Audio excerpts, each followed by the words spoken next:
Magandang araw po sa inyong lahat. Maulan pa rin guys. Narito po tayo kasi marami pong request, no? Saan daw po ang pinakamalala at pinakamainit na mga politiko at marami ng buhay na nawala at tinumba. Kasama natin si kaibigan.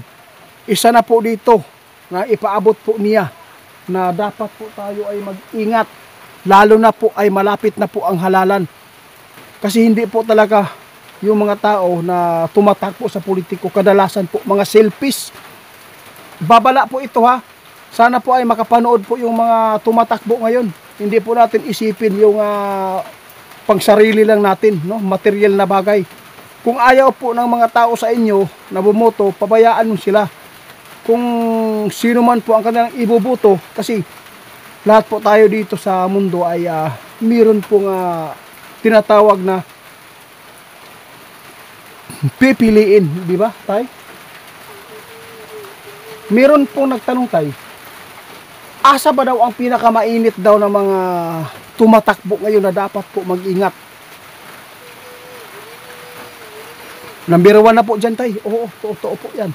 Guys, ito po yung ipinapaabot ng ating kaibigan. Ang pinakainit yung kaayo ng mga politiko na tumatakbo, part po ng Cotabato.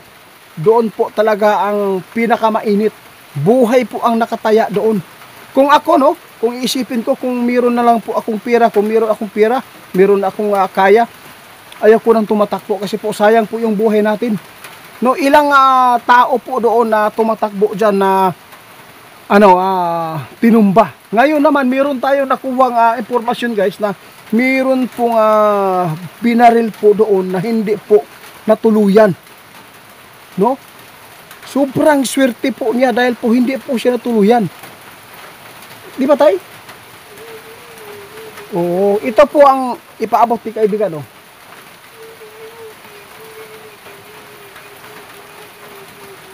Sa lahat po ng taga, hindi lang po doon sa Cotabato ko, pati po dito sa atin, mainit pa rin, di ba? Marami na pong buhay din po yung nangyari, pero mas malala po doon sa Cotabato, no? Kaya dapat po ngayon sa lahat po ng makapanood sa ating video tungkol po sa mga politiko na tumatakbo ngayon, sana naman po, wag na lang po tayo mag-isip po ng masama, no? Kung gusto po natin na fair ba ang laban, no? Malinis. Yung tao lang po sana yung magpasya kung kayo man po ang iboboto. Huwag po natin ipilit yung sarili natin. No? Kung sisiraan kayo, pabayaan nyo po sila. Huwag po kayong gumanti. Yun po. Ngayon guys, wala na pong safety. Kaya dapat po, pati leader, no? Delikado po. Sabi ng ating kaibigan, mainit po talaga. Dapat mag-ingat po kayo. No? Na kung kayo man po ay gagamitin ng mga politiko na para po kayo ay isang runner o leader sa politiko, dapat po hindi po tayo die hard ba yung tawag dito, kanang hindi lang tayo manira sa iba. Trabaho ilang po natin yung trabahoin po natin na dapat. Pag sinabi na nasa inyo lang po kung butuhan po ninyo yung ko dito, yung yung amo ko, yun lang po. Wag na lang po magdagdag po ng masakit na kasi po doon po talaga nag-umpisa yung masama na mga pag-iisip ng tao, kaya makagawa po ng kasalanan na hindi po maganda. Kaya kaibigan, salamat po sa ipinapaabot po nyo kaibigan ha. Doon sa Manila guys, sa totoo lang mainit din po, no? Hindi naman siguro totally na tulad po doon sa Cotabato na pang magpapapatayan na lang, no? At saka doon sa Asadapita na part ng Liti or sa Asadapita, dapat lang talaga guys, kung saan po yung mga maiinit po ng mga lugar na politiko ngayon, dapat po mag-ingat kayo, no? Nakikita ng ating kaibigan na maraming buhay pa ang mawawala dito, lalo na po ay palapit ang halalan. Babala lang po ng ating kaibigan na sana po ay ipagdasal na lang po natin na sana po yung mga tao tumatakbo ay hindi po makapag-isip po ng buhay ng tao, no, na kanilang gustong kunin, no? Kasi po pag ayaw sa inyo, huwag po ninyong ipilit. Tama. pag sinabi po ng iba na malakas po yung kalaban mo, huwag po kayong maniwala kaagad kasi hindi po niyo alam na kayo pala ang pinili ng tao. Kaya dapat kung meron tayong mga plano na hindi masama, dapat po talaga guys na kasi tawag tayo.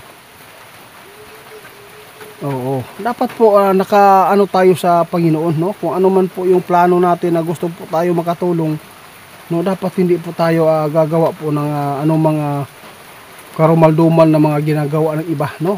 Hindi po natin gayahin yung ibang lugar na nagpapatayan. Nakakahiya po talaga yan. So, kaya masabi natin dito sa politiko, selfish, yung tinatawag na hakog ba, no? Dalo sa pwesto. Kung ayaw ng mga tao sa'yo, pabayaan mo sila kasi po hindi naman po sila yung magbibigay ng panalo, kundi ang Panginoon po talaga yung magbigay po ng panalo kung sino man po yung gusto. Kasi po ang Panginoon lang po talaga ang magbibigay po ng pasya. Salamat tay ha. Hindi lang ako magtatagay dito tay. Oo, maulan guys. Salamat tay. Dito ka lang ba ngayon? Sige. Nakakain na yung pabo natin.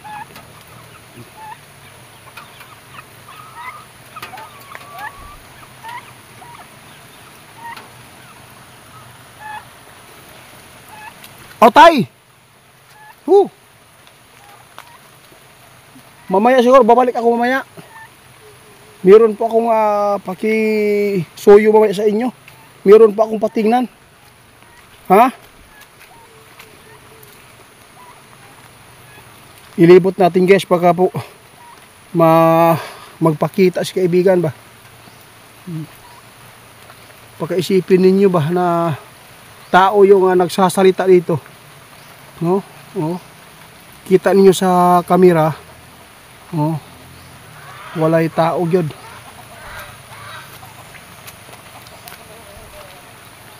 Salamat kaibigan ha, salamat po sa inyo.